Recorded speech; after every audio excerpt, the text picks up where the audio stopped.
So yan, pag kinontrols ko yan, o pwede kong pailingin yan ng ganyan. Nakikita niyo ba mga boss? Hey guys, this is Brian Mendoza and welcome to Grillfox HD. Ayun boss, bali dumating na yung CCTV na in-order ko sa TikTok.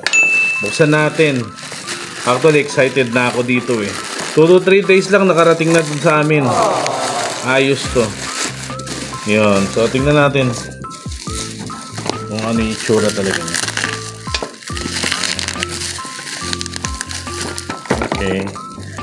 Ito pa. Ayan. Ay, nako. Hirap naman. Balot na balot kasi mga boss eh. Balot. O yan. Ang pangalan niya is Smart Wi-Fi camera. So, tingnan natin sa loob kung ano-ano yung mga nakalagay. Iyon.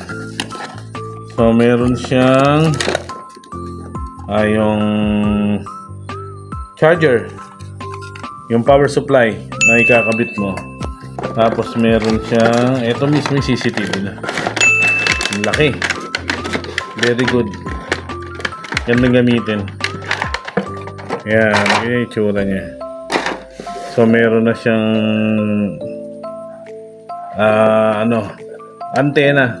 Tsaka yung mismo CCTV niya na po pwedeng gumalaw. Kinakabit to sa cellphone. Pag kinabit mo sa cellphone, gagana na siya. Ayos na to. Ayan, boss. Tignan natin pagkakabit ko. Pag maayos na siya, i-picture ko sa inyo kung paano gagawin.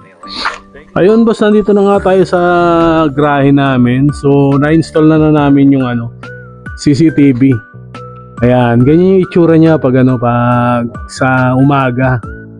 So, ayan, pag nakikita mo, ganyan lang siya. Pero ang maganda dyan, movable to. Pwede mong i-move yung mismong may controller kasi yan boss eh, yung naka-install sa'yo na apps, pwede mong i-move sa mismong cellphone mo. So yan, ganyan lang siya. Pero syempre may receiver, tapos meron ka ring dapat na naka-on lagi at nakasaksak lagi para laging gumagana siya. Lalagyan mo rin lang siya ng SD card. Tapos bahala na siya na mag-overwrite para ganun. Tingnan natin ngayon yung itsura nung sa apps niya.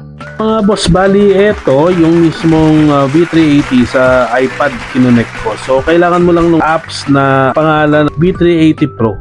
So in-install ko lang siya. Pagka-install mo, i-configure mo lang siya. Pagka-configure mo, okay na siya.